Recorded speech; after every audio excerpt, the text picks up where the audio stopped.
Thank you very much, comrades. I would now like to ask our regional vice chairman and our candidate on the regional list, Mr. Douglas Casimiro, to bid our guests a warm Rupununi welcome formally.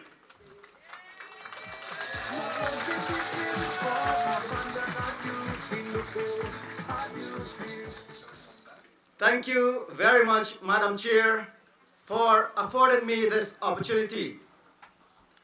Our PPPC presidential candidate and team, officials of Region Number 9, administration, respected Tushaus, well-wishers and supporters of the People's Progressive Party Civic, and the would-be supporters, comrades all, a pleasant good morning to all.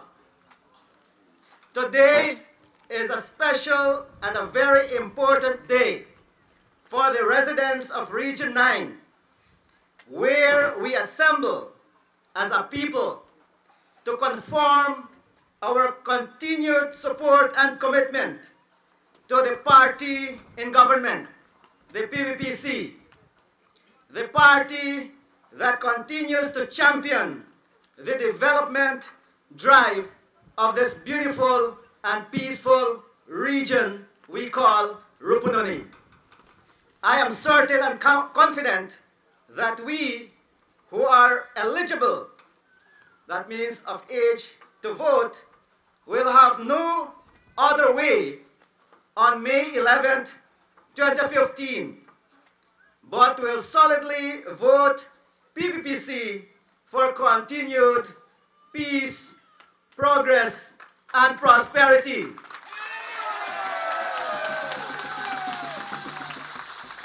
Therefore, I feel honored and indeed a pleasure to welcome every one of you here present, brothers and sisters, particularly you who would have braved the long hours of traveling to be here today, this morning.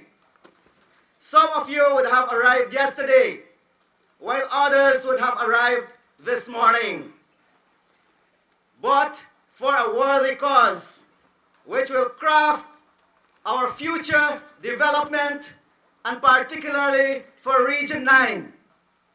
Permit me then to extend a special welcome on your behalf and on behalf of the people of Region Number 9 to His Excellency and team.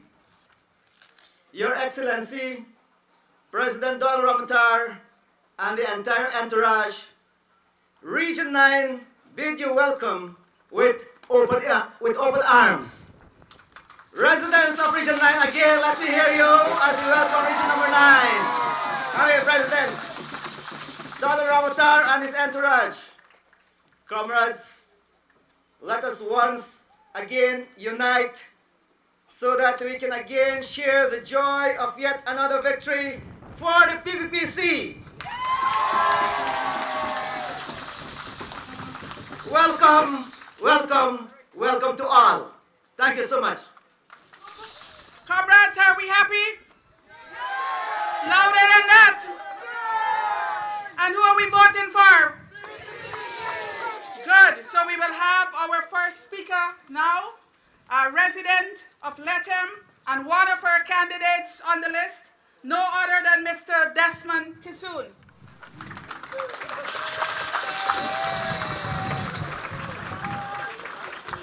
Thank you very much. Honorable MC,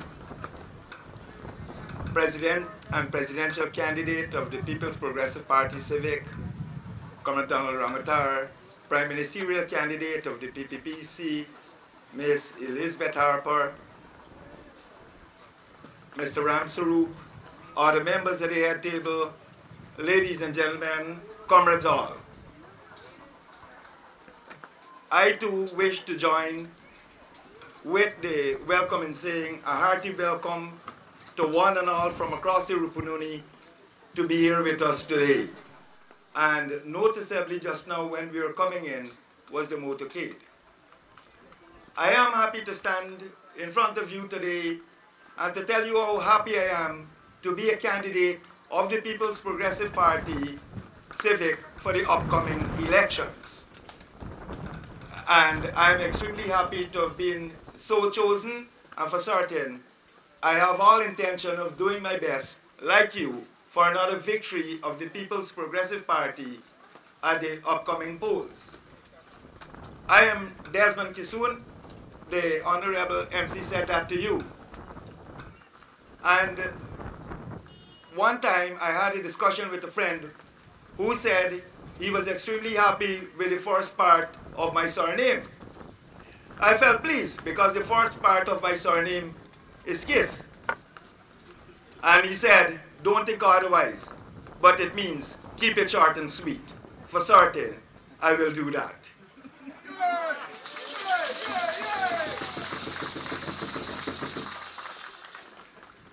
It is a time for looking back, for, we say, reminiscing. In 1997, while we were on the campaign trail, I was in the company of a very able gentleman, Mr. John Silas. I understand that he should be in the country and may have wanted to be in the Rupununi again. But while we were traveling the long distance from Quatamang Landing to Apateri, we had a lot of time to talk. And John Silas told me that elections time is like mango season time. When it's mango season and the trees are laden, you hear all kinds of birds making all kinds of noises. You hear the parrot, you hear the macaw, you hear the parakeet, you hear the kiskidi, you hear them all. But when mango season is finished, they're all gone. And he said, elections time is like that. That when it's elections time, various political parties come to you and they tell you all kind of things. You hear all kind of noise. And when elections is finished, they are gone and you are left alone. Everybody or the various political parties want a very important thing that you have, and that is your vote. We in the People's Progressive Party Civic are asking you for the same thing, for your vote come 11th of May.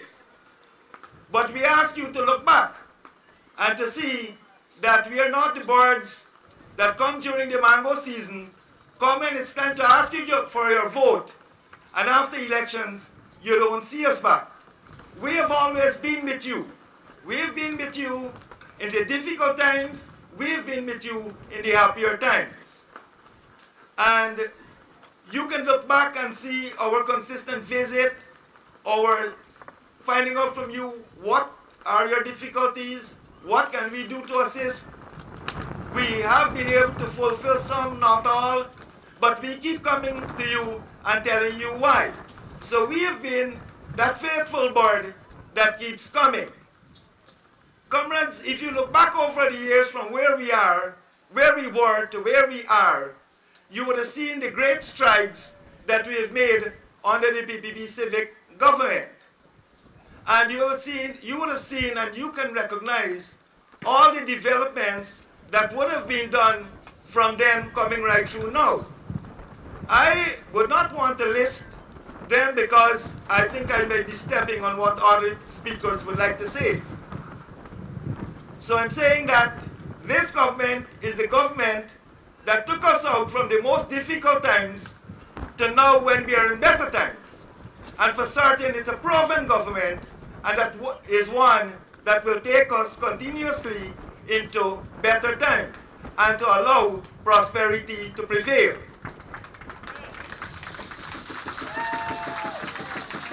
And therefore, I'm asking that come the 11th of May, that you give us that thing that the other political parties are asking.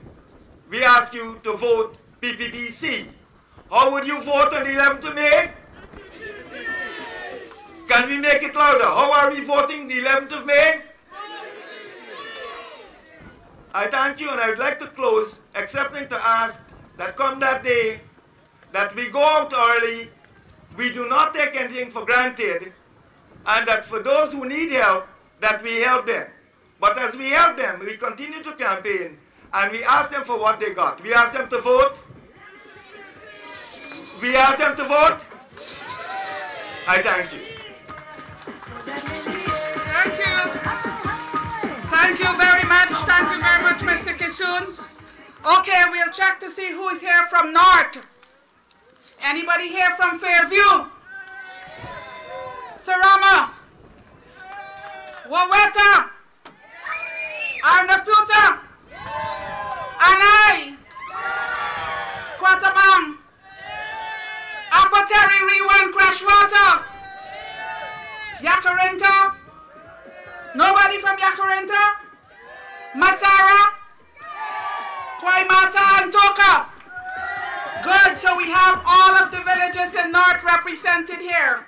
Comrades, one of the things that the PPP Civic has did very early when we resumed office in 1992 was to ensure that our Amerindian culture is protected, is promoted, is preserved. And central to culture is language. And this is why we've designated September as Amerindian Heritage Month. It wasn't there before, comrades. It's a PPP Civic that did that. And so, comrades, to show that we are serious about our culture, to show that we have been preserving and promoting it, and together with you in the Rupununi that has been doing this so well, join me in welcoming Ms. Vanya Albert, and she will do her presentation in the Bakushi language. Thank you.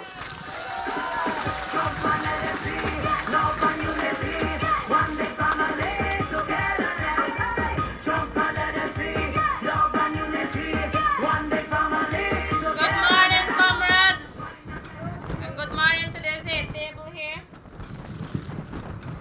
Good. Sirhe orgata shimsa ishamang yambalamu.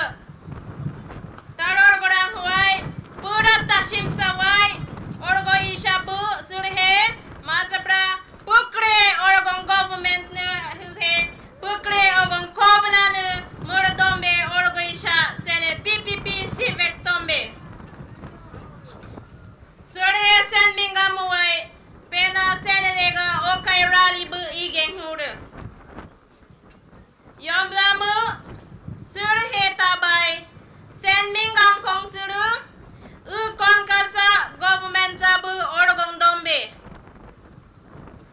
Pena orgonubu, PNC days day, 28 years in a country rule maptola. Orgon dombe hene Amerindian samu, kushiamu dombe, kon kasa dola bramang, orgon wambruptola. Tuesday yomba, surhe orgon butemna sing, orgon government mang, hene PPP government. Pura krene orgon bia, development tusiamang. Pena senelega, domang hene kushiamupta silapu. Mrobai, krene orgo senwa do dong turhumang. Senelega dombra orgo senwa sa bramang PNC desai. Surhe sene PPP government sai orgo munglamu senwa mumang. Orgo biatus yarang orgo mang schools, primary school, nursery school, secondary school. Surhe region 9 bo kurene secondary school mang. Mrobai school children uniforms amaturia orgombia. Mrobai $10,000 turia orgomungla mubia.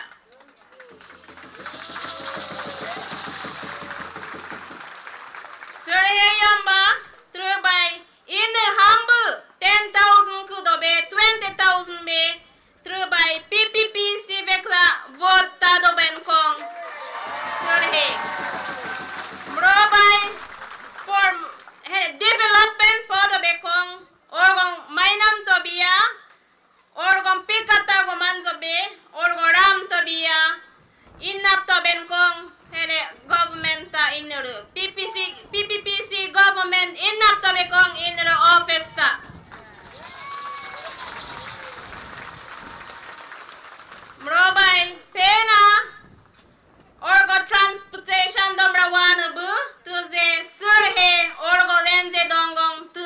mang. Tuan morongong kusiamu taze gashiru zenze wana tuziamang. Rahorgomang surhe anu shiwak sabramang. Rahorgomang mini bus samatuzia, tractor tuzia, ATV samatuzia, vehicle tuzia orgombia hene PPP government. Murder busure tang stambain kong PPP government. Murabai murder klunking emup sang beru orgorami yakusuru go in the hene government inapsa orgorabe. Yamblamu surhe trabai hene tabai sending to kurene mroalom kong nula sharong party da twezeng putena by serma du sene PPP government orgon greda tada shimsan kong kreda aidobe orgon kreda nuru ada shim tobe kurene surhe ta shimsa wayomba mazabra kurene orgoran huai surhe trubai sene election dombe winda sorgoda he innuru hambu ento benkong kurene hambu sene den hene urandu 20 years nam tishe hene PPP government komanza seke potuai mrobai innuru komanta benkong sene hambe te bagai bra sharong party da tamot fuzebra twin nang la komanta benkong innuruk sangbe hene PNC days kom hambe 28 years podo benkong hene PPP sia vota do benkong mrobai murut fo waiti to bekong inu hambe sangberu hene PPP government tu do be orgong podru be orgoram ning be sur he yamba orgong hene namo podru dongora hanandai okai mrobai temap kondong uri ra hanandai orgong uri shamu muru dombe esming sala innata samuru murhambe wananing orgong kan pudola orgong mainam tola orgorang hu tokomu uru yusorgon la karang hu sala tutola yomba murhambe wananing surhe amrogong karang hu gnana suru amrogo vote turkomba hene PPP government vote turkomba kopla e vote mando bainkong twin hairu hugru government pia bay e bikadung yomba orge bikadung mang robai pick up to benkong on the May license election in my 11th of May 2015 murulai e vote mando benkong kopla PPP Civic tombe. Thank you. Thank you very much. Thank you, Vanya. There's someone in the crowd. His name is Harry Narai Naubat. He used to be the Minister of Housing and Water one time, and he is now the High Commissioner of Guyana to Canada. So if you see a man shorter than I am, around the place is High Commissioner Naubat. Let us give him a round of applause. Comrades, I want to check if we have people from Central here. Do we have people from Katoka? Yupukari? Kwatatan Kaikumbe? Paribara? Parishara, Napi, and Hayawa. Not Parabara, sorry. Parishara, Napi, and Hayawa. Mokamaka, Kumu, Kwari. St. Ignatius. Paraquarno. Good, we're all here. Lethem. Comrades, we would now have another speaker, someone from this community, from the community of Lethem, someone who has been a leader in business in this part of Guyana, and someone who is a steadfast and proud supporter of the PPP Civic, Mr. Alfred Ramsaran.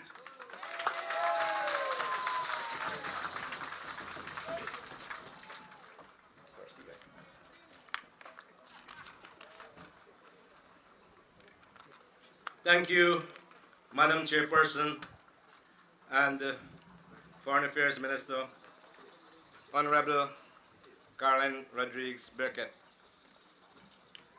His Excellency, President Donald Ramutar, our presidential candidate, Honorable Elizabeth Harper, our prime ministerial candidate, Mr.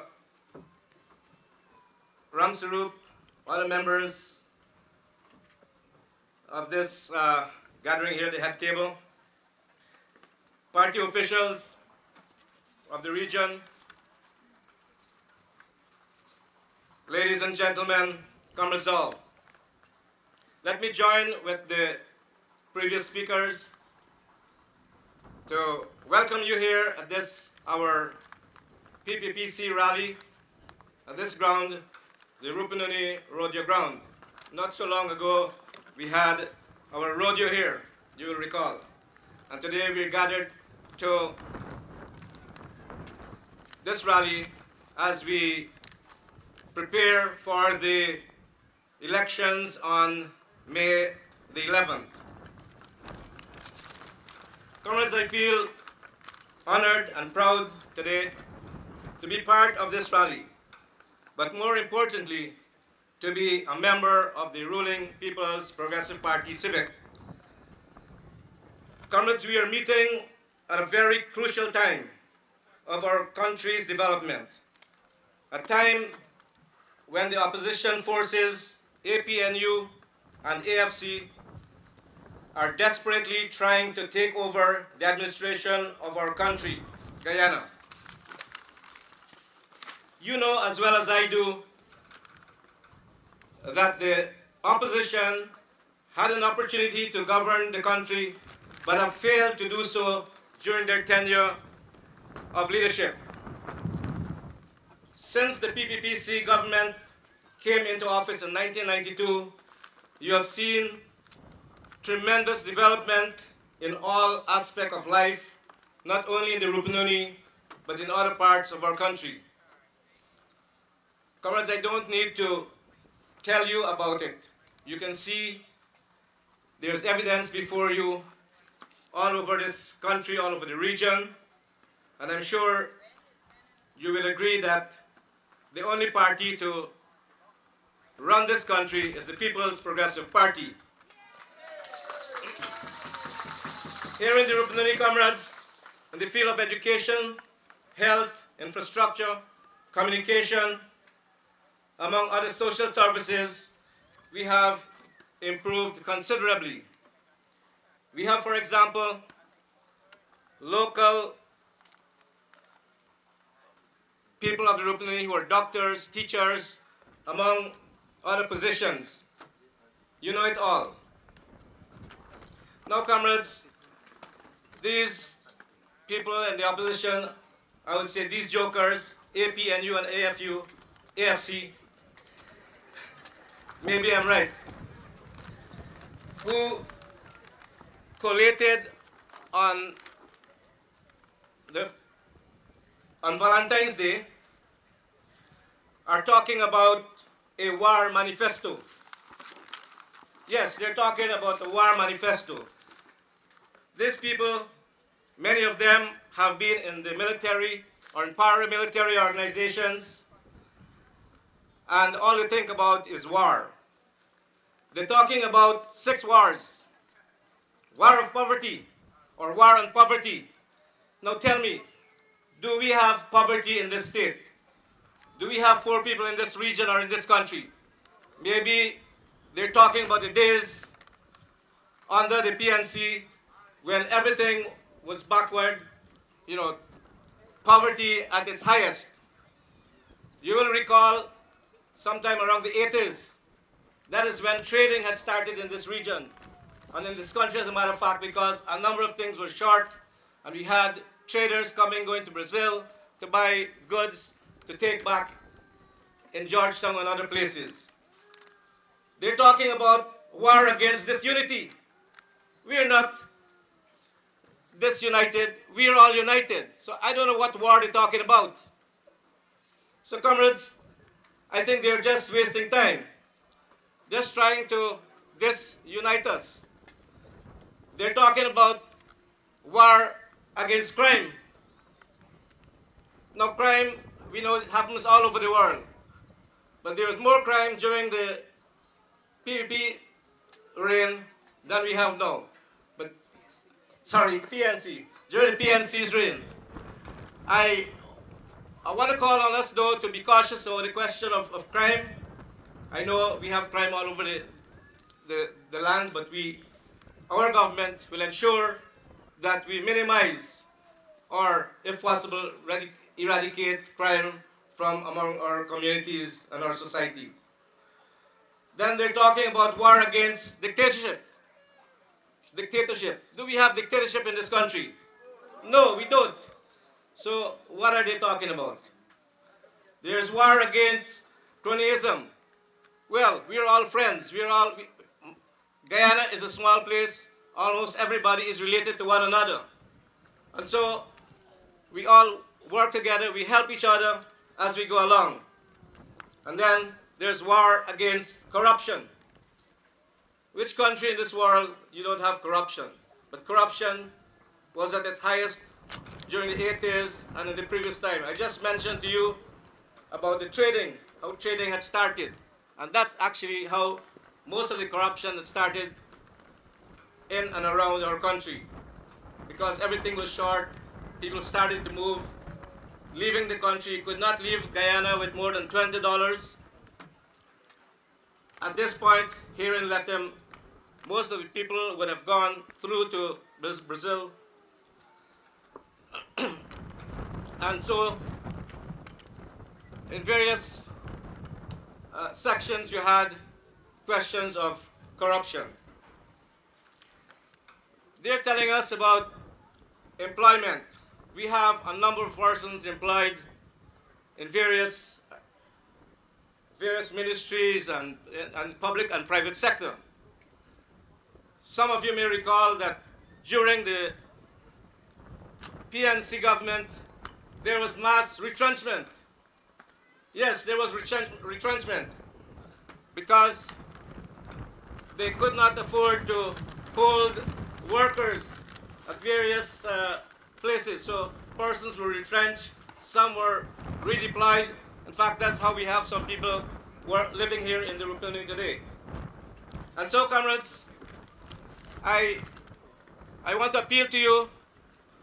I want to ask you to join us, give us your support, so that on May the 11th, we can continue to run this country and bring about more development for each and every one of you, the young and old.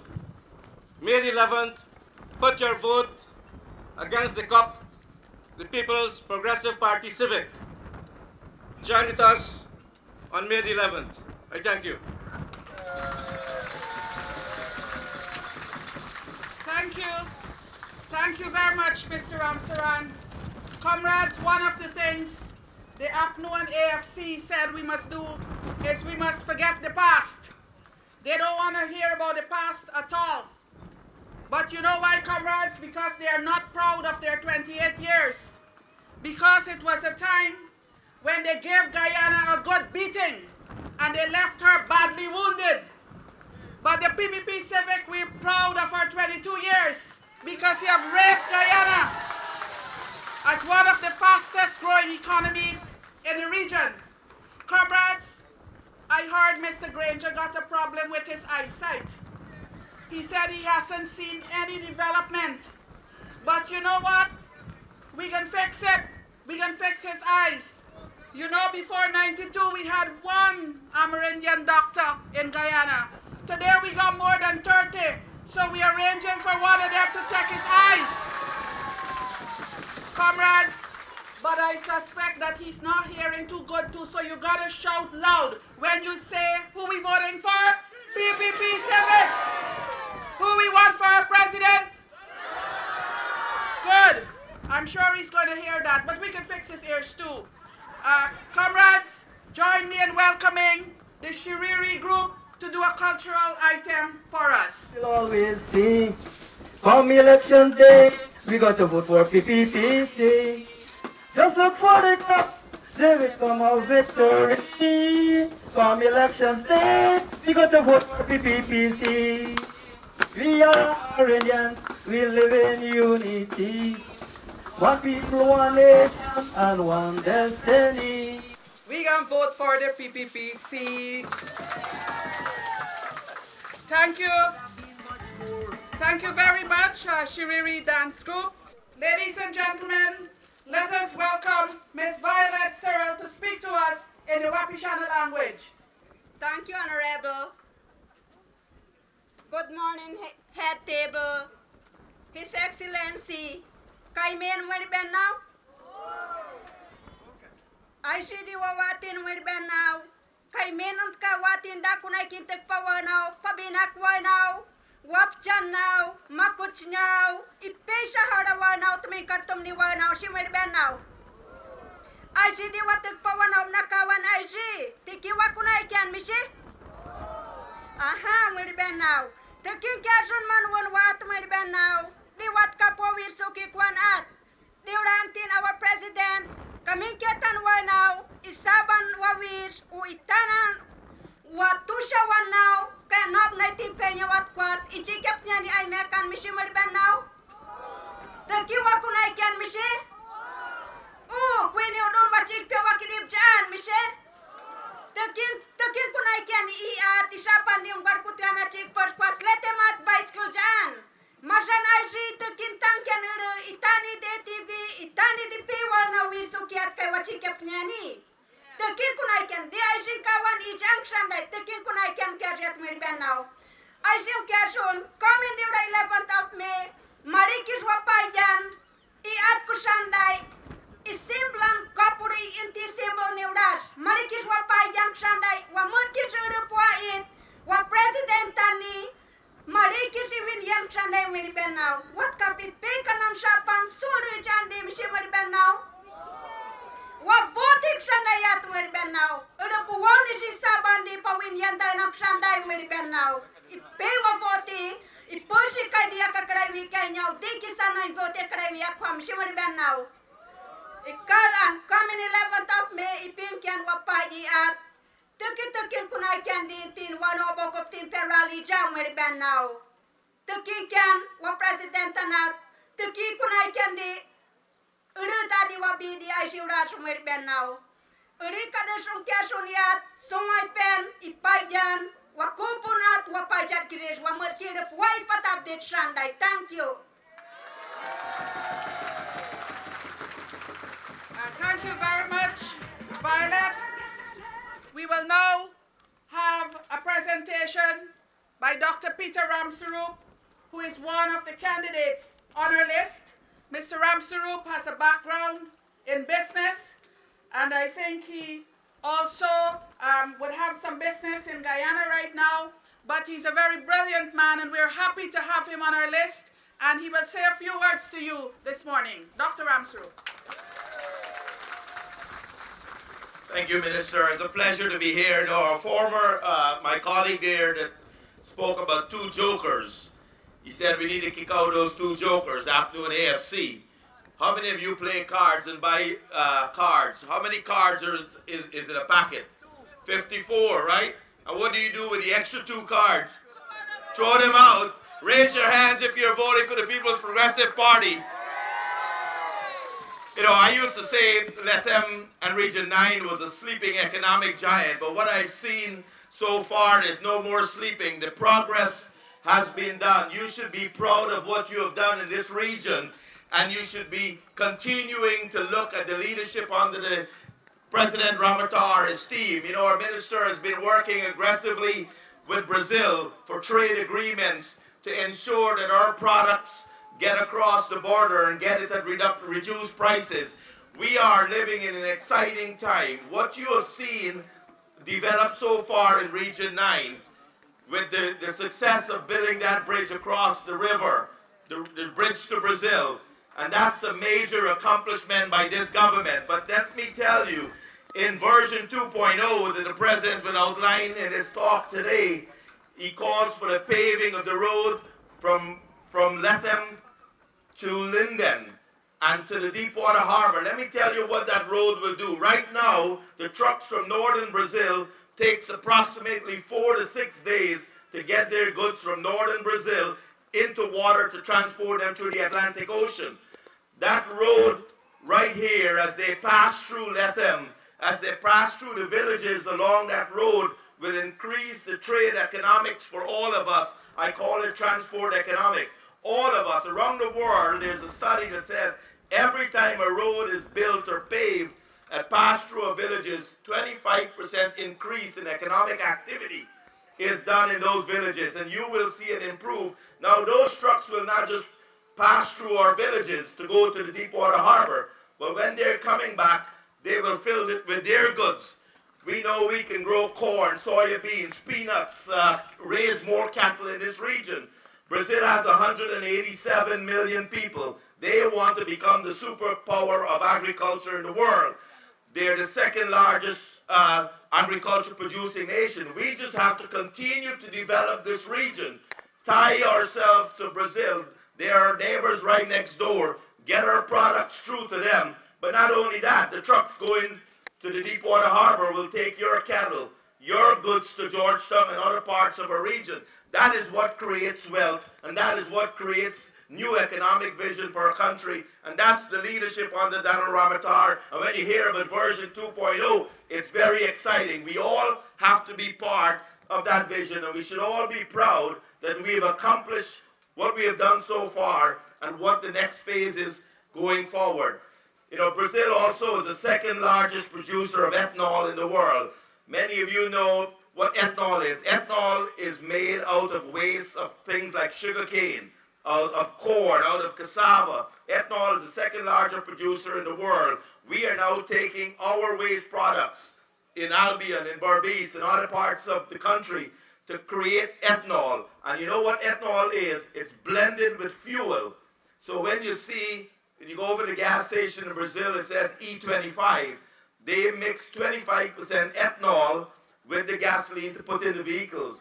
We are starting the production of more ethanol in our country, expected 50,000 liters a day, not only to use locally to blend in our gasoline, which bring the cost of our fuel down, but we will continue to produce more and more to join the bandwagon with Brazil to get our products to other parts of the world. So as we look at the future of our country, and we look under the leadership of our president, you know, my colleague, the prime minister candidate, that's a leadership team. And as I mentioned to you, the trade agreements that we are working with Brazil is going to improve all of our lives. So come May 11th, it is about continuing the progress, not just because we know APNU or AFC has not and cannot run this country. No, Brazil also produces 90% of their fuel comes from hydro. The electricity comes from hydro. 90% of Brazil electricity come from hydro plants. The last 3 years, as we know, every time the president says we must have hydro in Guyana, APNU and AFC said no. But 90% of Brazil uses hydropower. The only way they have developed in such a, as one of the 8th largest economy in the world is because they have cheaper electricity. They produce aircrafts, they produce automobiles right there in northern Brazil and other parts of Brazil. That's what we want to do in Guyana, and that's why the vision of Donald Ramotar and his team will make it happen. So all of us have a part to play in benefiting in the future of our nation. So there's no other decision come May 11 for all of us, for you, your children, your grandparents, the friends from Brazil. The fact is we will continue to develop our nation, and each one of you will benefit from that development. And I'm proud to be part of that team. And raise your hand again if you're voting May 11th for the People's Progressive Party. Thank you, and God bless you. Thank you very much, Dr. Ramsarup.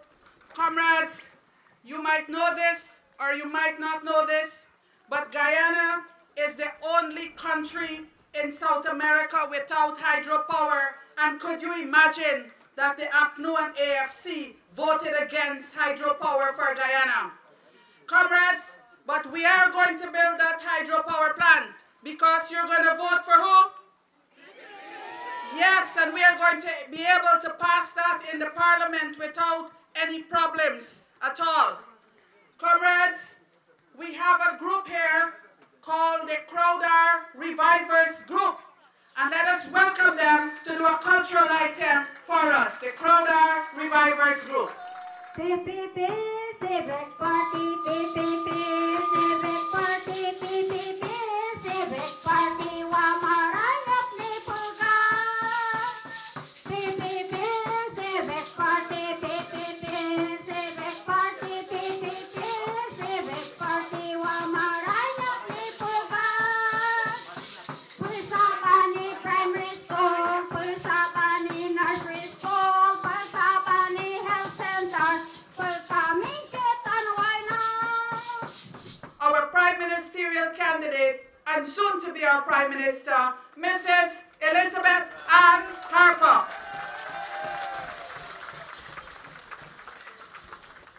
Thank you, Minister Rodriguez Burkett. It's such a warm welcome that we received today from residents of Region 9, and I'm really happy to be here in Lethem again. Every time I come to Lethem, it seems as though there's even more development.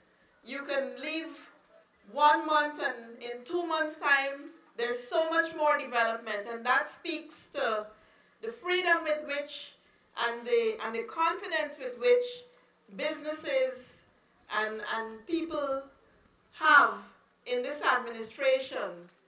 And I know that we will move even further with the development of Region 9. I want to say to you today that we have a strong party.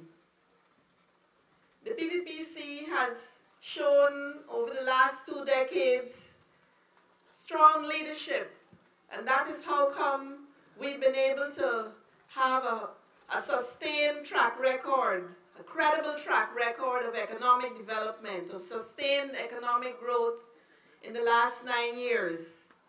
And you have seen yourself significant progress all across this nation, in particular, as I mentioned, in this region, in terms of housing and education, health. Our agricultural program has improved.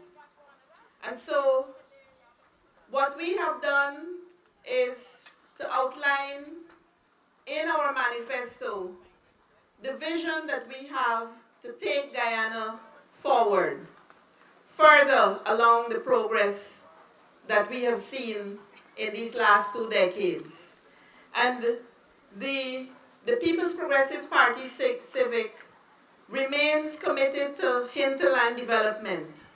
You will see, as we outline the manifesto in the next few days, you will see the programs that we have for the indigenous communities, for the development of our hinterland. I want in particular just to mention the importance of preserving the languages, the culture of our indigenous people. And that remains a priority. And the PPPC will ensure that the activities that it has planned for this are fully funded and implemented. His Excellency the President will speak to you in more detail about the economic ventures, the new economic ventures to transform Guyana in the coming years. I want to say to you that our economic progress will go hand in hand with social progress.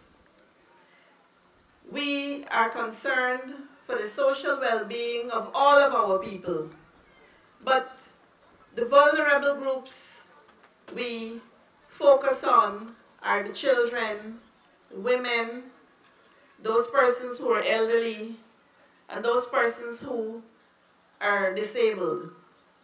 And so you will see us putting plans in place to ensure that our children, our childhood development programs are better structured, our education system is structured in a more advanced way to meet the new economic ventures that we are going to be focusing on.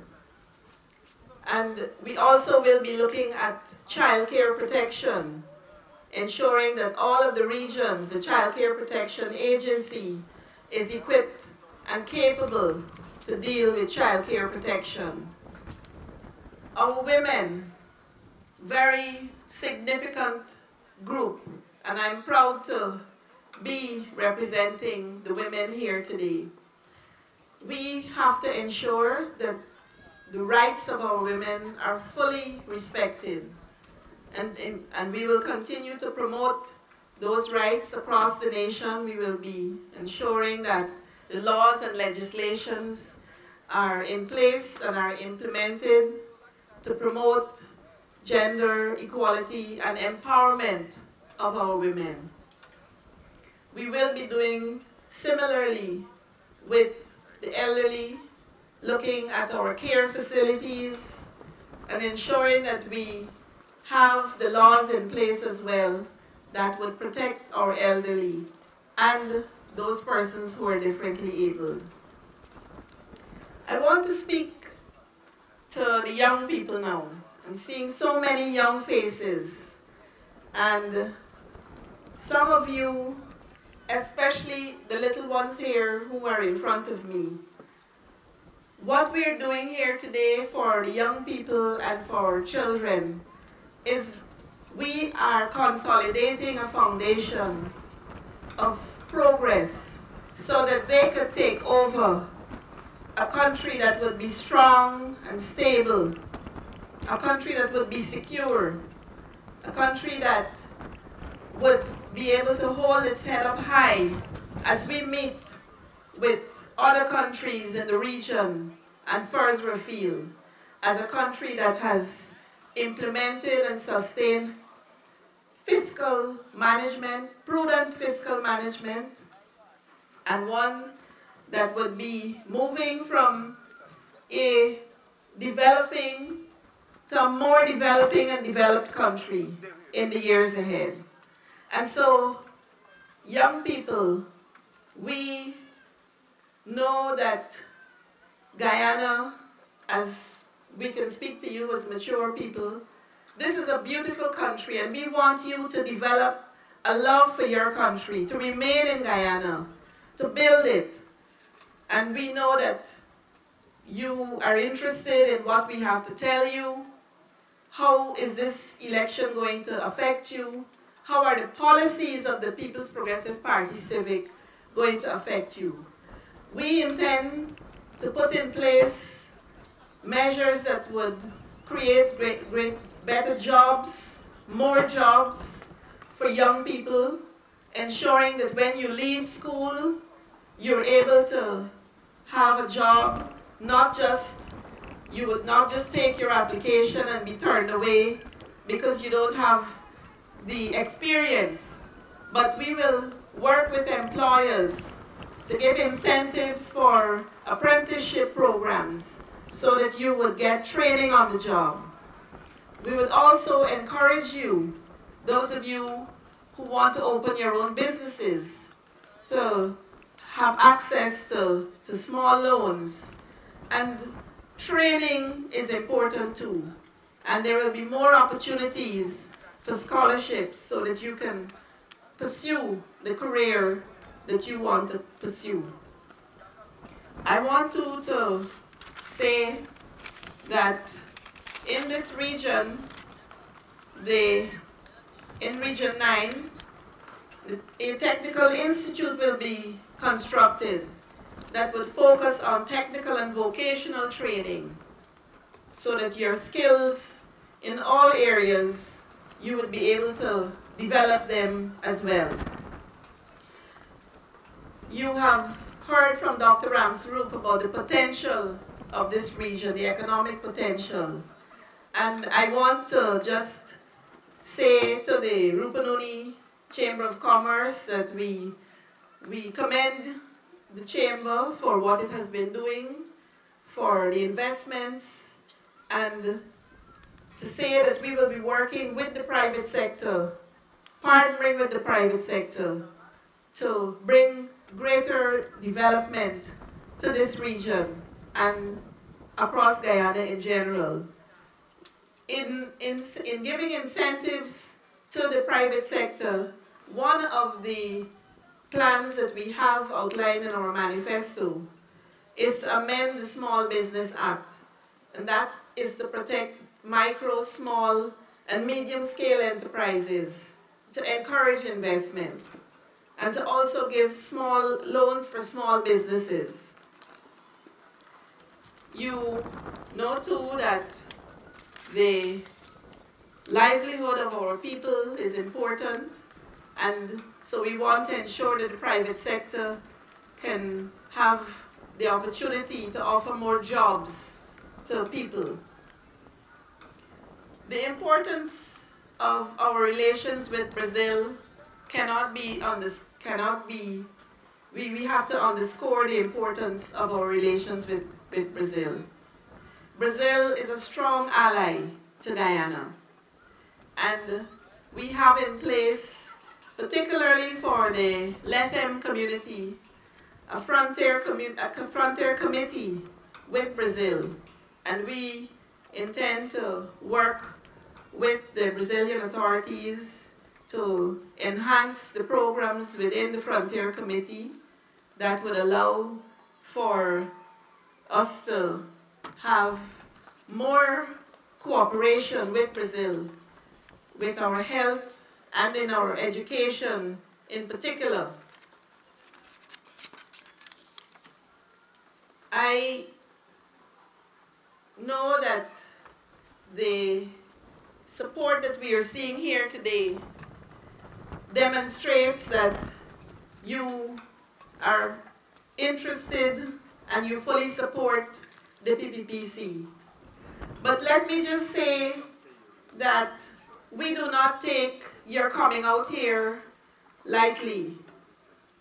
We appreciate this demonstration of support, and we pledge that once we are elected after May the 11th, we pledge to deliver on the promises that are included in the manifesto, because we care about your development. We're not just coming to ask for your vote and then after that we turn our backs.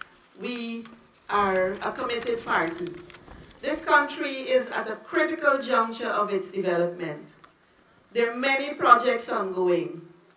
Many investors have shown their confidence in our economic and political stability. And we want that continuity. It is necessary for that continuity. And so we seek your vote of confidence in the People's Progressive Party, Civic. And I look forward to working with President Ramatar and the PPPC to implement the policies that we have been outlining to you. I stand here as a woman who has been recognized by the PPPC to be the running mate of my president. And I'm humbled by that selection. But I want to say that the PPPC has always recognized the role that women can play in leadership positions in this country. And we have seen strong and capable leadership by the female cabinet members of the administration. And I want in particular to acknowledge my own minister, who is a strong woman, very proactive. And so I would take pleasure in representing the voice of women across this nation. And I don't take that duty lightly.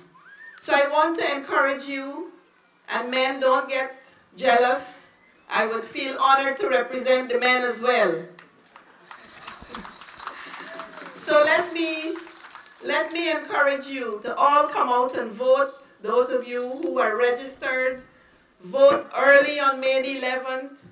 And make sure that you put your X next to the cup so that we can have not just a win. We want a clear win. We want to go into Parliament with a majority so that our development projects will not be hindered and we could continue with our development along the path that we have seen over the last 2 decades. So I ask you to put your confidence in President Ramatar as we go to elections and to vote for the PPPC and for continuity. And I thank you. God bless you. We have someone that is strong, that is patient, that is determined, someone that is ready to lead Guyana, the captain of the People's Progressive Party Civic ship, our president and our presidential candidate, Mr. Donald Ramatar. Join me in welcoming him.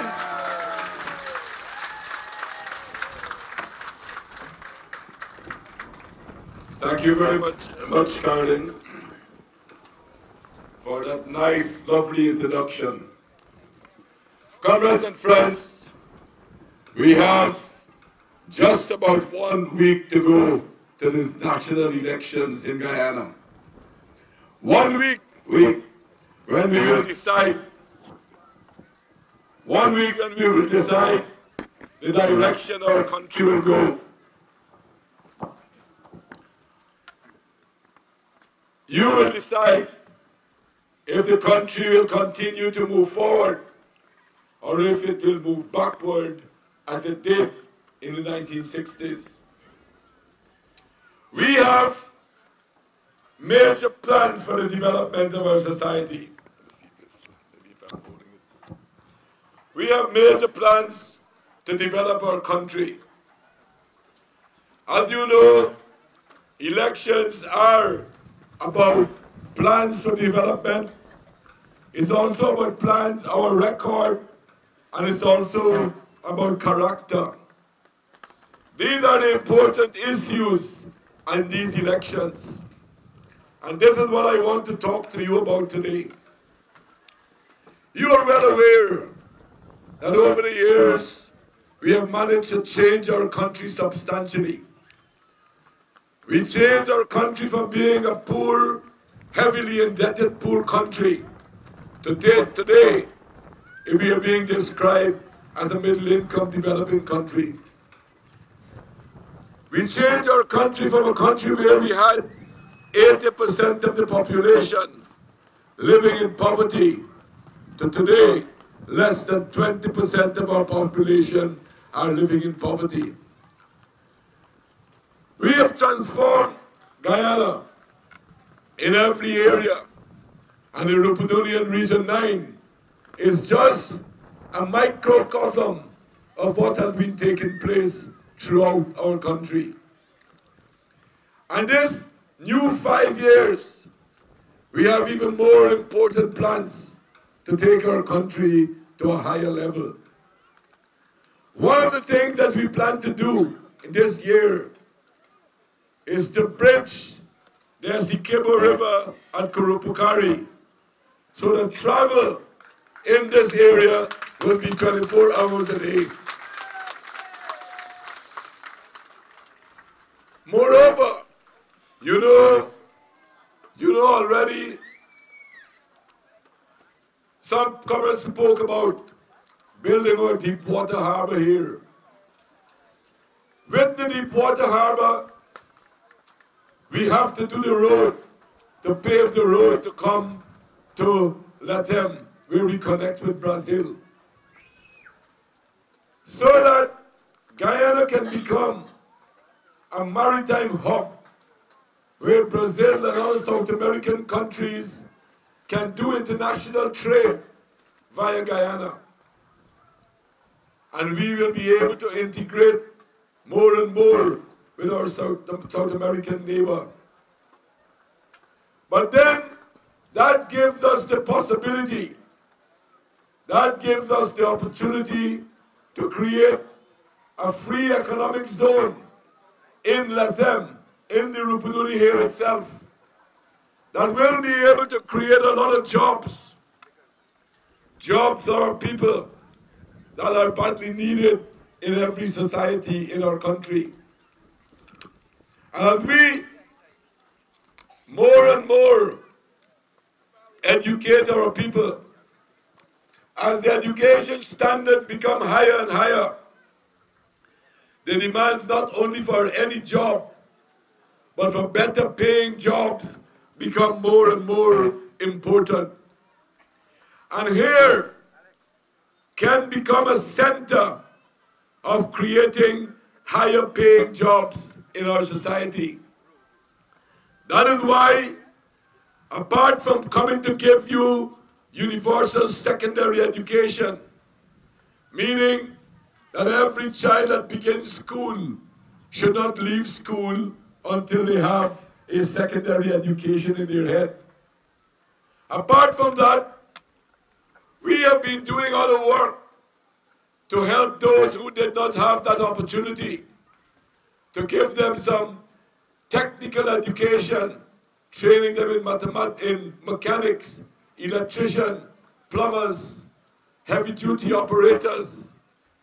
And we want to also broaden that training, and we want to create a technical institute right in Region 9 so we can create the skills for the people right here to take the jobs that we see will be coming to our people.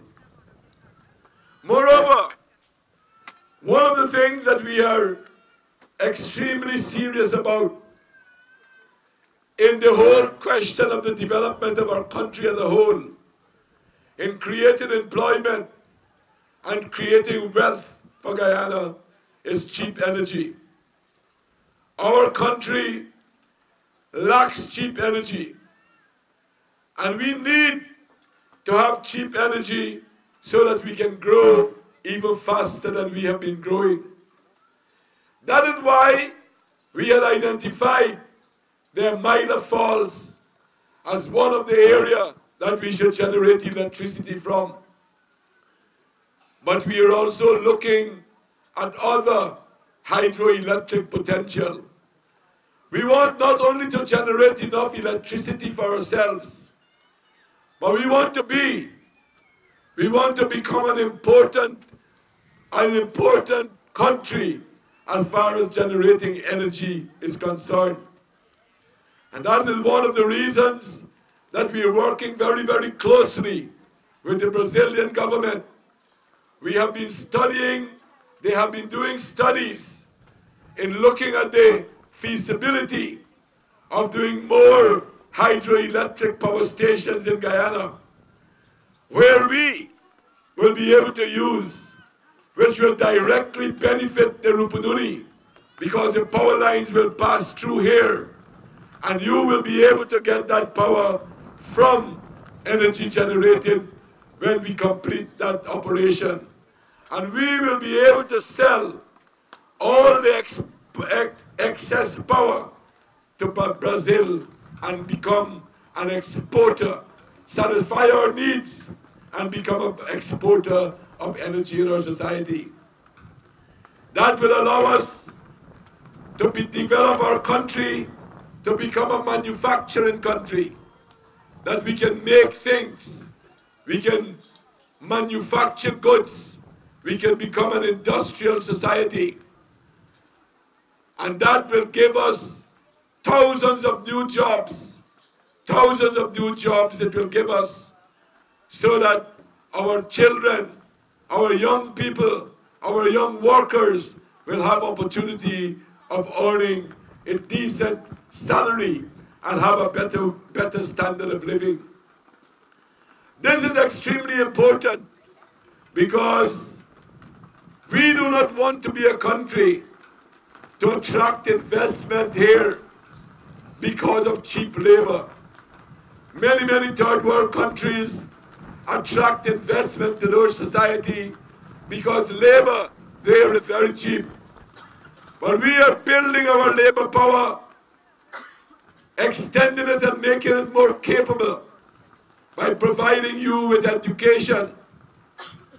We are going to attract investment in Guyana, higher-end investment, because we will have a highly educated population, a more capable population, and therefore we can expect to attract more higher-paying jobs in our society.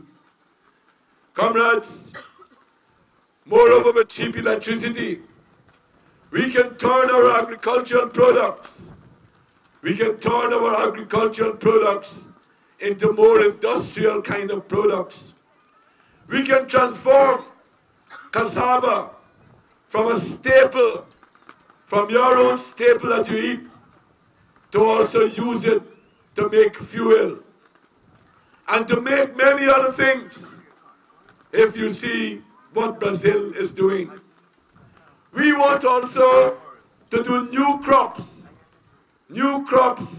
that can broaden the base of our economy. Right now you see agriculture in the Rupununi beginning to change. There's rice now being planted in the Rupununi. And I am told that the yield per acre, the yield per hectare is similar to the yields that they get on the coastline. And with more and more investment in research, technology, we can expect the yield per acre to go up. So this region will have a possibility of also be playing a big role in commercial agriculture as we expand the production of rice and expand the production of cassava in these areas. But we can also, in the savannas, there's possibility of growing new crops like soybean, like corn, all very important in agricultural development and very important in creating healthy stock feed to grow a livestock industry. Rupununi is known for the quality of beef that it produces, and it can grow that industry even stronger when we begin to produce corn and soybean, two crops that are important not only for human consumption but also important as stock feed to building strong and healthy animals in our society, in the region itself. So you see, the infrastructure we are putting down in a very short time can allow our country to advance to even higher levels of development.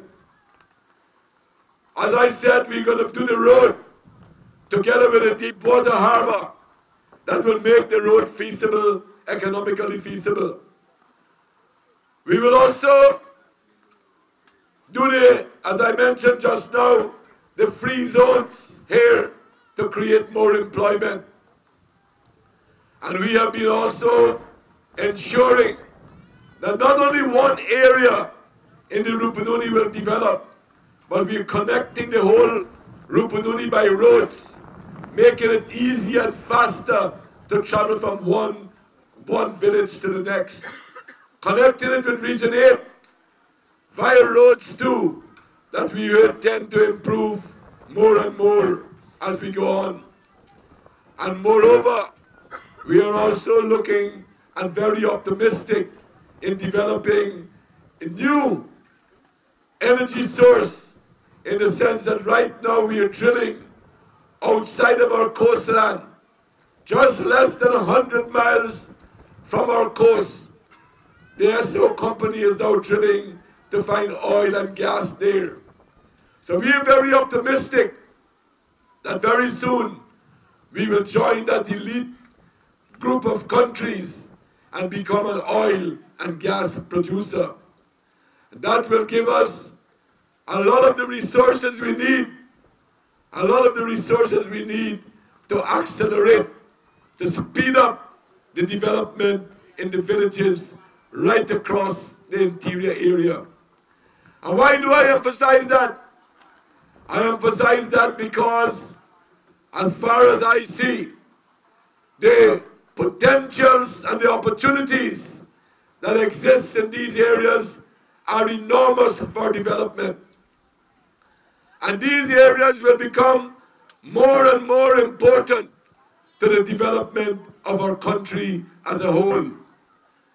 And we have been investing in the human capital, in our people, to ensure that they will be ready to take up the challenges, to benefit directly from the development that will take place here shortly, and to also make a bigger contribution to the development of Guyana. Comrades, you know that we have been investing heavily in you. When we came into office, Rupununi had one community high school at St. Ignatius. Today, we have turned that community high school into an A-grade secondary school. And writing exams, CXC exams, our children are doing it here. But apart from that, we built right across this region, in every village, we have primary schools. When we came into office, very, very few children in these areas had an opportunity to go to secondary schools. We subsequently built secondary schools in many other areas, Anai, Sand Creek, Shelton, to name a few. And we built them with nurseries. And this government has also taken the responsibility, taken the expense to educate them, to save you and improve and to keep your cost of living low. Our government spends millions of dollars every year in providing textbooks for our children in schools. For your children, millions we spent in exercise books so that your children would not be short of materials in studying.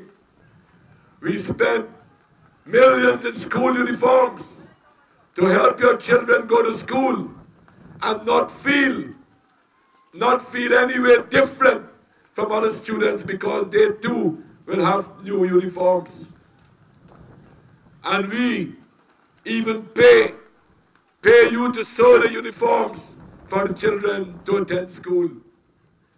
We have even given you in your homes, many in your homes, solar panels so that your children can study in school, at home, do their homework, and you can be able to help them as well.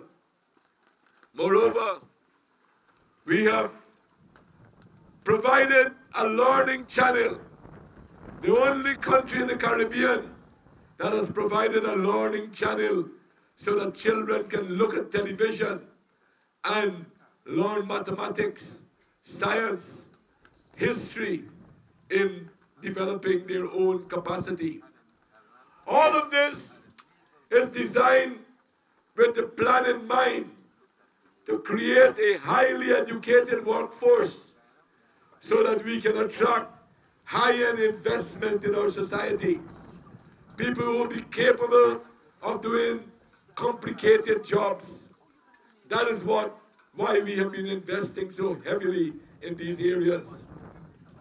Comrades, we also see new technology coming on the scene. The information communication technology, the uses of the computer, is now essential, indispensable, and it is being used in every sector of our economy. It therefore means that all of us, young and old, must learn to use this computer, must learn to operate it, to be able to benefit ourselves and benefit our community. That is why the government now We are creating hubs in your villages. We've already put down the power source on those hubs, and we will be putting computer in them very soon, so that all, not only children, but adults will be able to learn the computer. Why? Because this opens greater possibilities for us. You know, with those kind of technology existing now, one can stay here in our country and work for companies abroad. That is happening right now on the coastal area. That is happening right as we speak now in the coastal area. There's a company called Qualfan, a Mexican Guyanese company, that employs right now 3,000 persons doing jobs, taking work for companies in the United Kingdom, United States, Canada, Europe, looking after accounts, answering telephone, doing all of these things to try to improve and getting higher paid jobs in our society. And that is one of the reasons we're working to run the cable, the fiber optic cable that runs through here, the Rupununi, from Brazil and going to the coast. That will allow you also to have access and to create such employment in these areas as well as in the coastland. Qualfan now employs some 3,000 persons. And I just commissioned a new building for them. They will employ another 900 persons. And when they finish building their infrastructures, the building and so forth that they have, they will employ 6,000 persons. Those jobs can also come here when we get the cable going so that we can have connection there. But moreover, it will help us to deliver education, including university education online. People can study, talk to their professors through these computers and develop and be trained with a university education in their heads. That is why we are ensuring that all of you, everyone, will have an opportunity to study, to learn, to operate this new technology that is now with us in this world. And that will help our country to grow substantially. Comrades, moreover, I told you just now we're putting down the roads, the infrastructure to ease with communication. You yourself know how much faster and how much easier it has become to travel in the Rupununi. 10 years ago, we did not have all of the vehicles that we have now in this area. This morning, Carlin was telling me it took her about 20 minutes to travel to Napi from Lethem. These things have been unbelievable.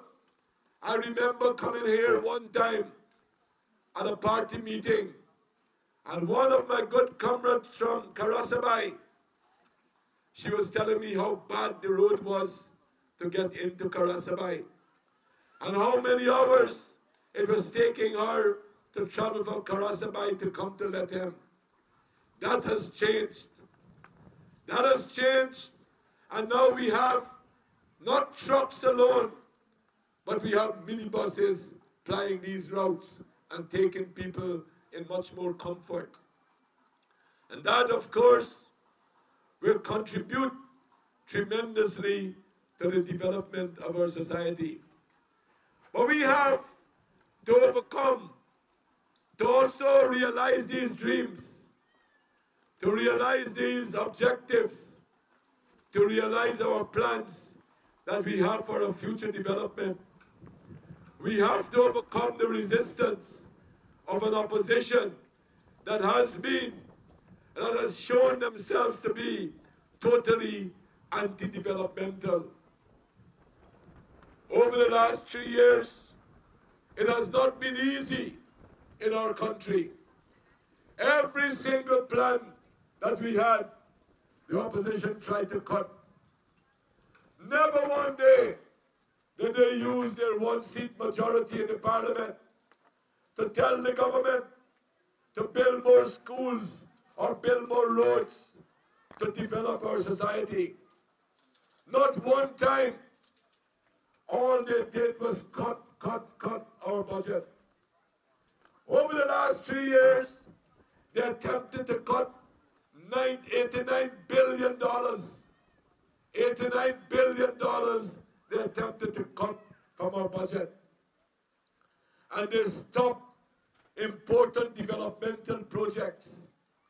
They deliberately, I say so without fear of contradiction, that their tactics, they set out deliberately to harm the development and the people's welfare in Guyana.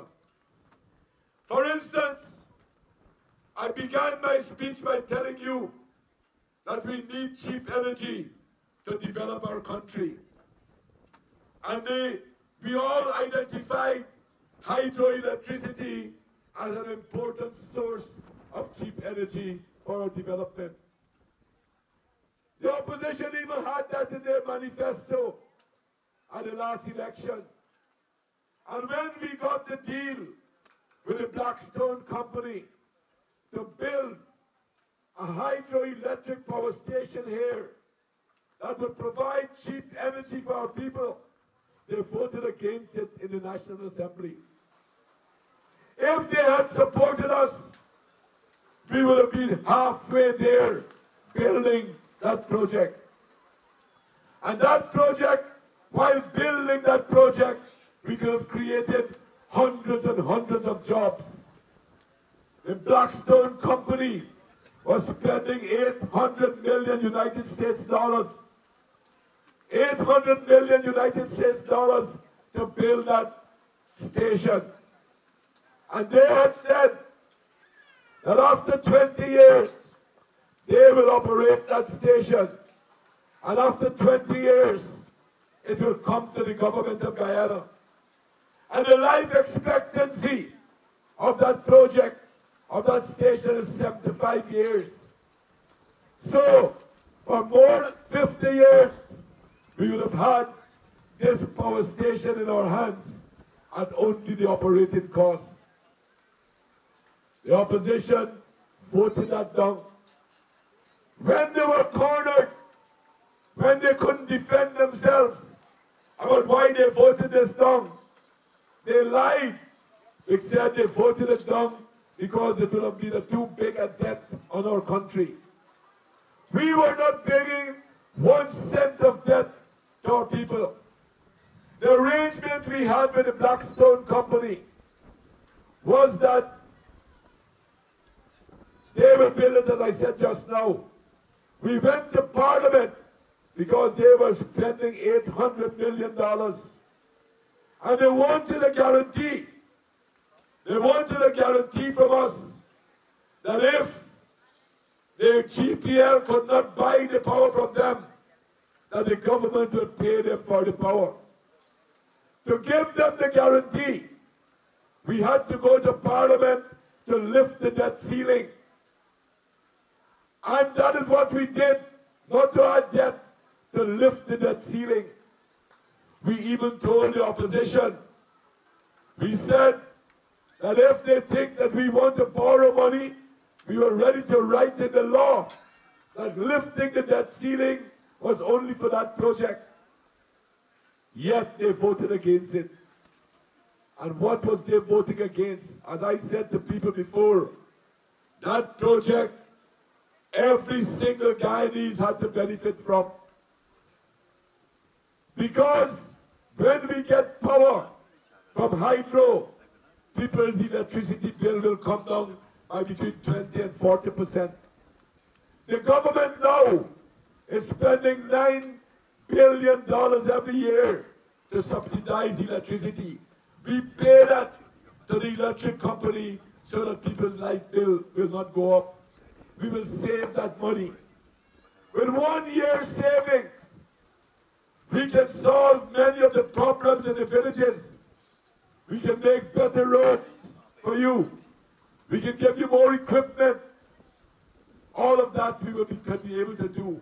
That is why I said everyone would benefit from this project. Comrades, this is a dream. This is what we have to do to develop our country and allow it to grow faster, so that we can be more developed. That is why I promised you today that when we win the elections on May 11th, I will work hard with the cabinet of our country to ensure that we start building the hydro project before the end of the year.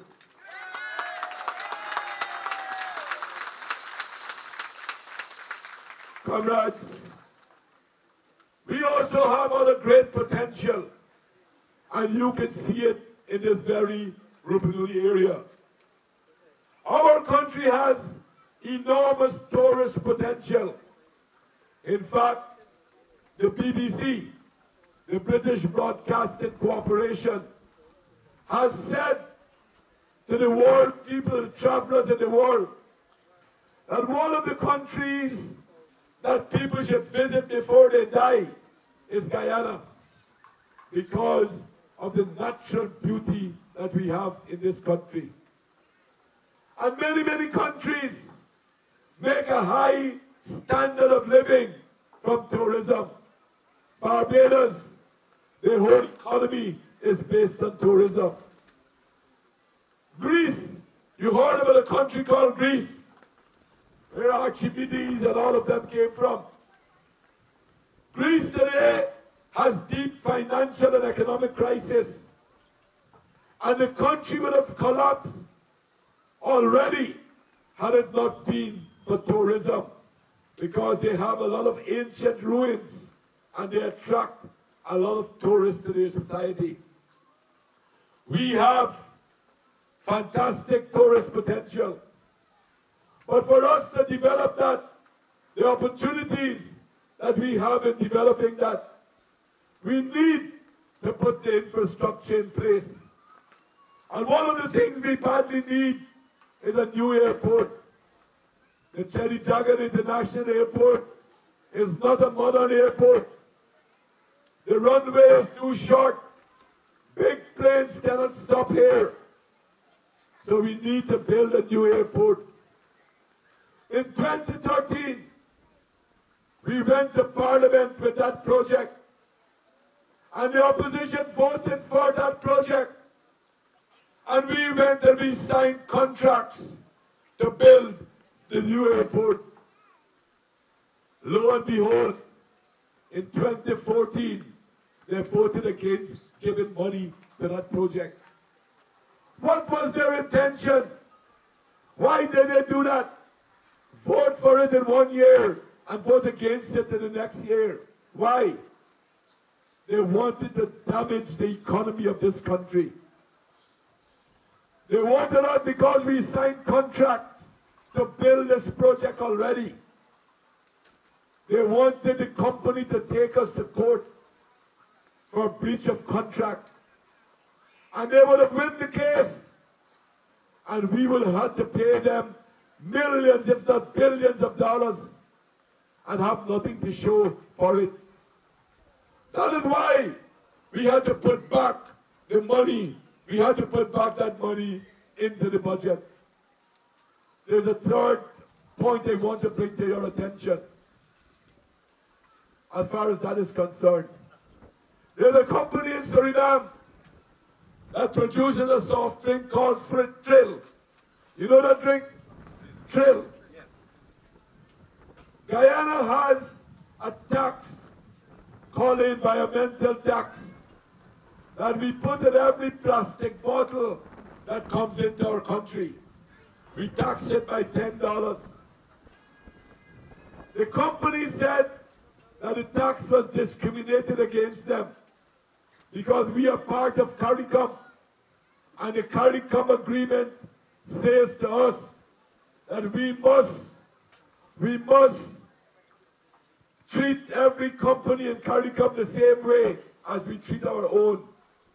And we did not have the tax on banks, DIH and DDL. And the company would have won the case. Comrade Carolyn Rodriguez, the Minister of Finance, and the Minister of Finance, Carolyn Rodriguez, Minister of Foreign Affairs, and the Minister of Finance, negotiated with the company.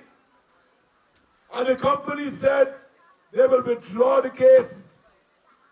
They will withdraw the case if we withdraw the tax or if we put the tax on banks, DIH and DDL. We decided that what we will do, we will lower the tax from $10 to $5, but we will put it on banks, DIH and DDL as well. And the company was ready to withdraw the case. The opposition voted against it in the Parliament, and the Caribbean Court of Justice just awarded to the company $6 million United States dollars. The government will now have to pay that company because the opposition deliberately set out to harm our economy, to try to prevent us from doing more for our people. And then also, there's the anti-money laundering bill. The anti-money laundering bill came out of an international process from the United Nations Security Council because of the fear of terrorism in the world. The world wants every financial sector to have similar kind of legislation and law because they believe that a lot of money from drug trafficking, trafficking in persons, money laundering, that a lot of that money goes to finance terrorism. And they believe to stop it from going there, we should have similar laws. And all the countries in the world have the law that they want us to pass as well. This law will allow us that if we find someone guilty of money laundering, trafficking in drugs, trafficking in persons, and we not only can send them to jail, but we can take their property because of what they're doing. All the other countries in the world have that. And if we don't pass that law, the international community wants to blacklist us because they will feel that we are defending and protecting criminals in our society. The opposition voted against that bill 2 times in the Parliament. 2 times in the Parliament. They voted against your welfare and voted to protect criminals in our society. That is what it all amounted to. 2 times they voted in the Parliament not to pass this bill. Comrades, that is why we are here today. That is why we are here. Because they refuse to participate in development and they continue to try to harm the people of Guyana. Comrades, these are clear facts. These are not something that we manufacture. These can be checked and you can see for yourself what they have been doing. What are the other things they tried to cut from the budget? They cut the Amerindian Development Fund. Now that the Amerindian community can stand themselves up challenging anyone as far as education is concerned.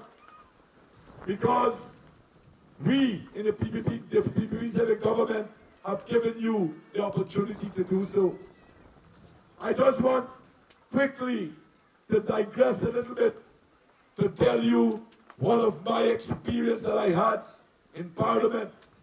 To give you an idea of the mentality of the people who wants to come to government now. When I went in Parliament in 1992, shortly after we got in Parliament, in government, the PPP government wanted to find a way how they can accelerate the development in the Amerindian communities and the interior communities in general. We had already planned to build schools to help the areas to develop, but immediately we couldn't do that. So we said we would have increased the scholarships and take more interior students to President's College so that they can have a secondary education. When we went to Parliament with that, the opposition said we wanted to bring down. They accused the government of wanting to bring down the standard of President's College. They didn't have the one-seat majority then. If they had, they would have voted against it. But what were they implying when they said that we were bringing down the standards of President's College? They were saying, actually they were saying that the people in the interior were inferior to the people on the coastland. We never ever believed that. We don't believe that anyone is superior or inferior to anyone else.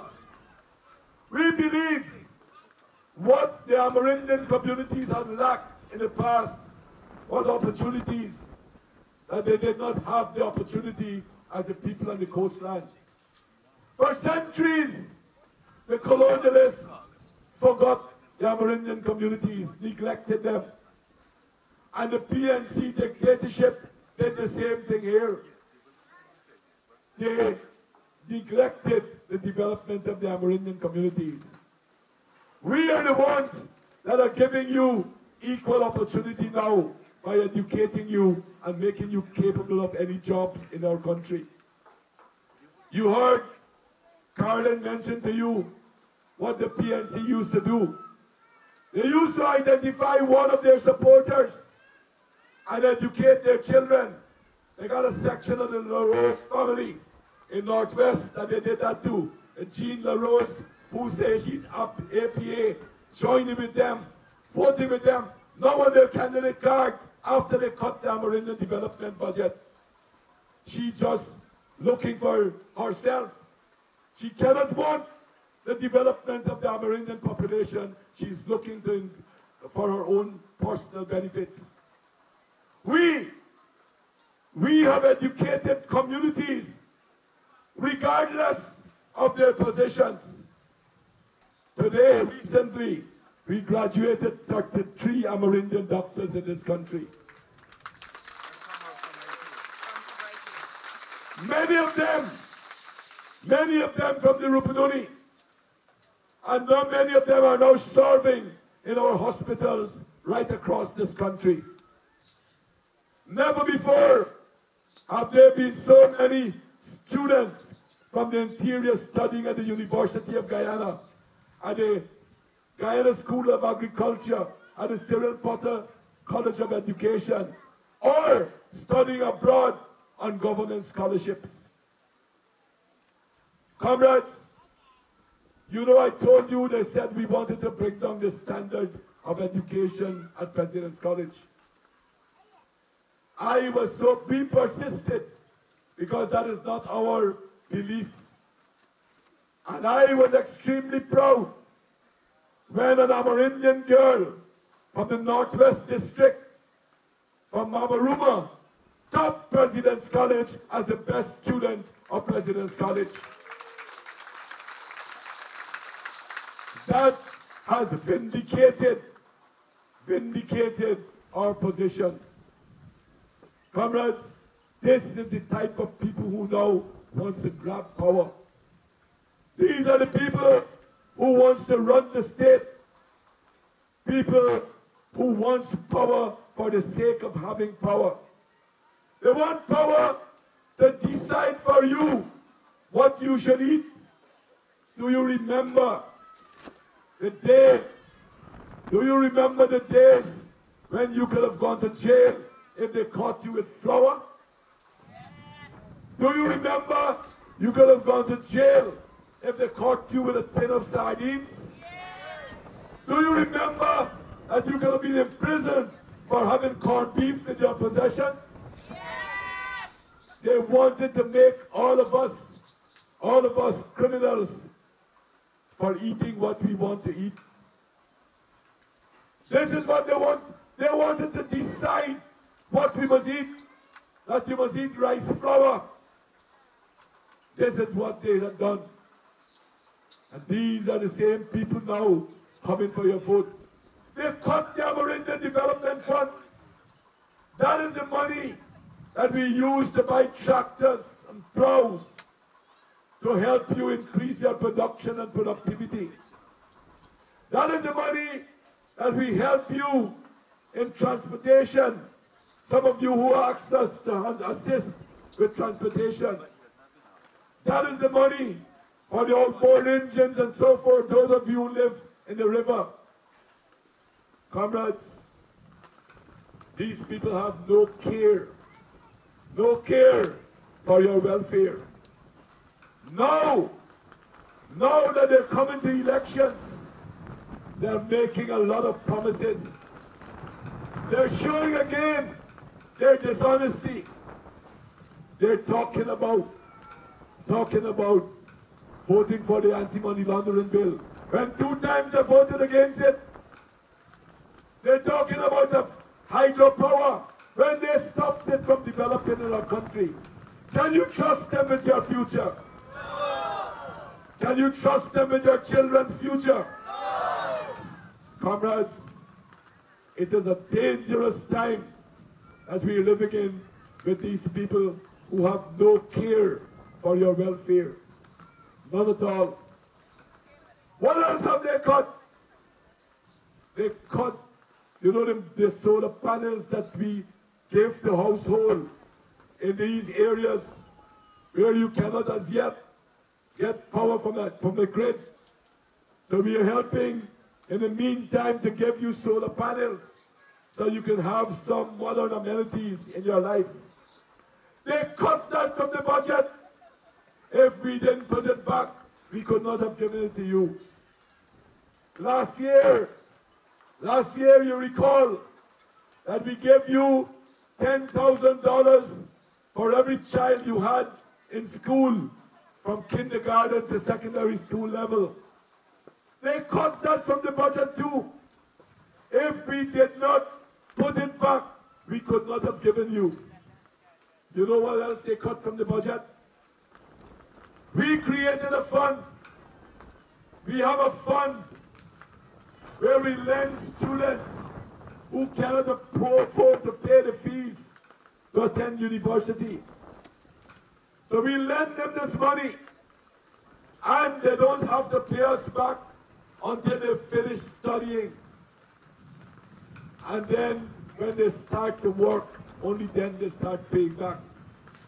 The opposition cut that out of the budget as well. They cut it out. How can they claim that they love young people and try to stop them from having a university education? When we put those things back in the budget, that is when they went to the parliament with a no confidence motion. What does it tell you? These are not luxury things that they were cutting from the budget. These are essential things to help you, to help the people of this country, to lift their capacity, to develop themselves. This is what they were cutting from the budget. And when we put it back, that's when they went with a no confidence motion in the parliament. When they put the no confidence motion in the parliament, I prorogued the parliament. Why did I do that? I did that for 2 reasons. One, I wanted GCOM to have another opportunity to have another round of registration. Because I know at the last elections, many of you were left off the list because of the change position of GCOM demanding source documents from people.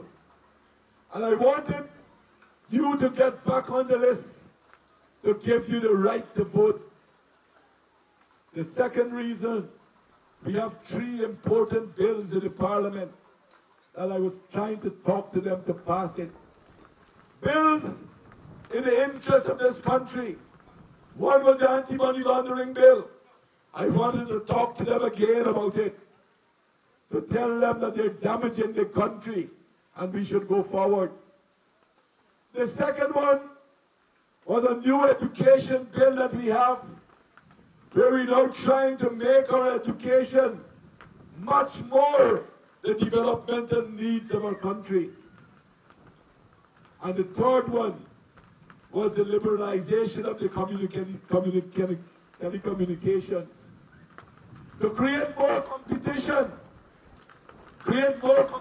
in that area, to bring in more companies, bring down the cost of internet services, and have much more, make it more available to our people. They refuse to talk, and that is why we are here today. Every single developmental trust that we made, they tried to stop it. Despite that, comrades, we still grew every year by 4.5% to 5% every year. Shows you that the PPP Civic government, that we have good managers of our economy to grow at a time when we had an opposition, voted against every developmental project, and when the international economic environment was not so favorable to us. No other country in the Caribbean has seen the success that we've had. But if we had the majority in the Parliament, we could have been growing at 10 and 12% a year. 10 and 12%. That is why we are here today. The opposition has clearly shown that they have no intention of going forward.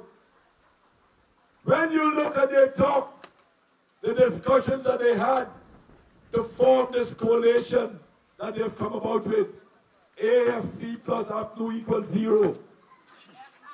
That coalition that they're coming with. That coalition, they were not discussing what programs and plans they have for our country. What were they arguing about? They were arguing about who would be Prime Minister, who would be President, who would be Minister of Finance. I hear them rowing bad for the Minister of Finance position. APNU want Greenwich, and they want somebody named Williams. And they're rowing and fighting like cat and dog already. They want control the money.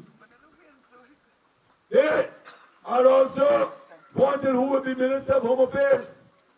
They want to put Winston Felix on your backs. Winston Felix was the Commissioner of Police when you had the highest level of crimes in this country. Now, it is very clear that he was using his position to protect the criminals that held Buxton hostage. They claim that they like Buxton, but they allowed those criminals to rape women there, rob people, beat men. The criminals walk in people's house and sleep, and they allow them to do all of those atrocities. And that came out in the recording that they had with Felix. When he was talking to Basil Williams, when Basil Williams thanked him for diverting attention away from the criminals that killed people on the east bank of the Marara. 8 people were slaughtered there. And then the other case, the same Felix, when they lost money in Congress Place, they said Corbyn lost some money in Congress Place. I believe they thieved the money themselves. And they wanted to blame a woman who was a cleaner. And they asked Felix to stop the woman from leaving the country. and what he said on tape, that he will put cocaine on the woman. That is why it only took a week after he retired and the police broke up the gang in Buxton. Broke up the gang in Buxton. We see that it looks as if he was more protecting them than fighting them. And they never support the police when the police are fighting crimes. In fact, you know the Rodney Commission is going on now in Georgetown. What are some of the evidence coming out there? What is coming out there is clearly showing the link with the APNU now calling, the PNC now calling themselves APNU, and criminal elements. They said that the PNC used to take weapons from the army, and many of those weapons are now being found in the hands of criminals. When the police had confrontation with the criminals in Maikoni, and they killed some of them, what did they find? Some of the same weapons that they took from the army. When the Fine Man gang was committing the atrocities on the East Bank and in Lusitania, what were the weapons they were using? What were the same weapons that the PNC took from the army? And these are the same people who are talking about security. When I told Granger in a press conference that he was head of the army when he gave weapons to the PNC, and now that he's leader of the PNC, he should give back the weapons. He don't want to hear. That is the history they don't want to hear. Granger is the only historian in the world. He's a historian by training. But he is the only historian in the world who don't want to talk about history. He don't want to talk about history because of the atrocities that they committed. And even now,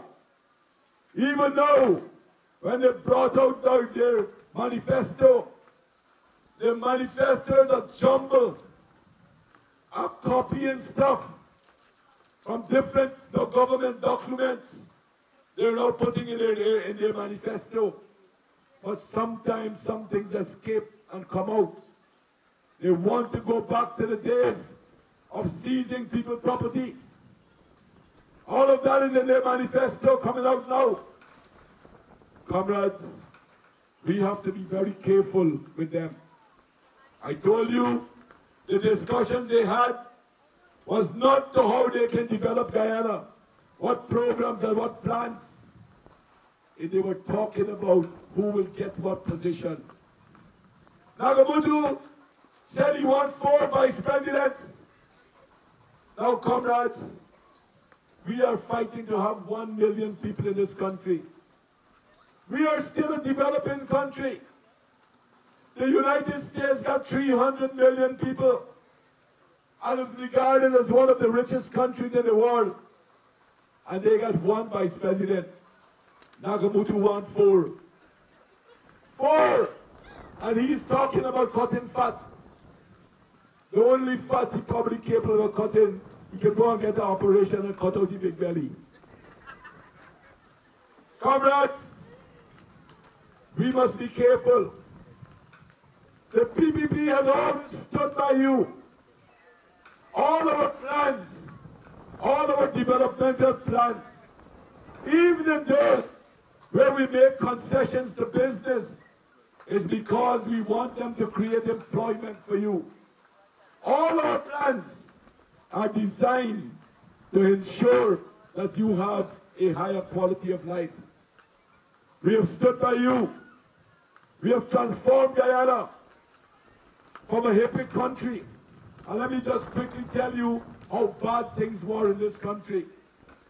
We have now a signed affidavit from Carl Greenwich. You probably see us making it into an ad now. When Greenwich said that the debt the country had was 925% of our GDP, meaning that the debt we had was 9.25 times bigger than our GDP. Today, people are saying Jamaica is in trouble because Jamaican debt is 138% of its GDP. Ours was 925% of our GDP. And he said to repay the debt, we had to have 153% of our revenue.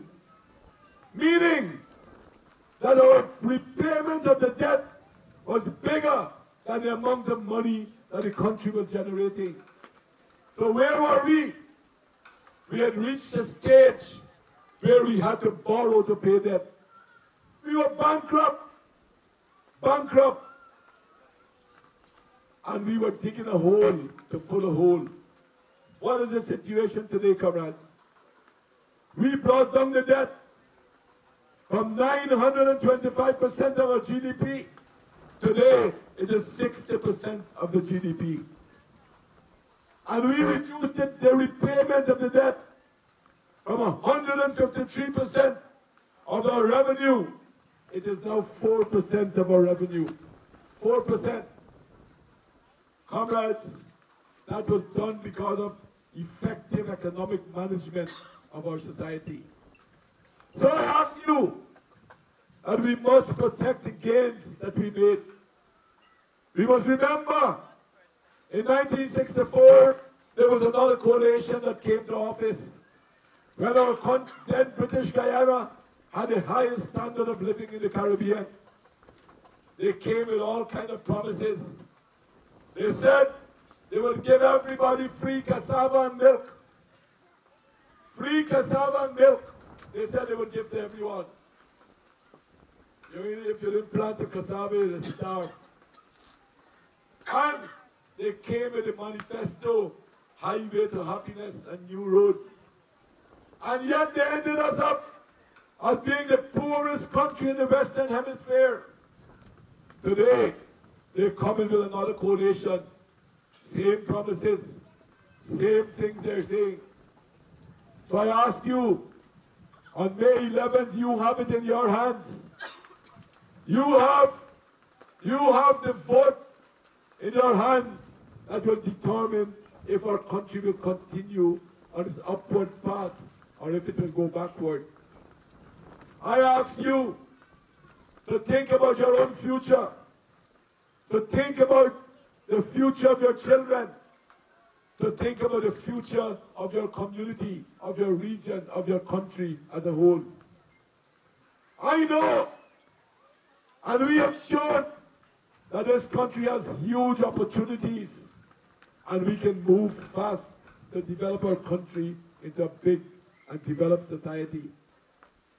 And we can do it together. I ask you to stand by the PPP Civic, to stand by me on May 11th, just a week away from now, and let us build our country to be one of the best countries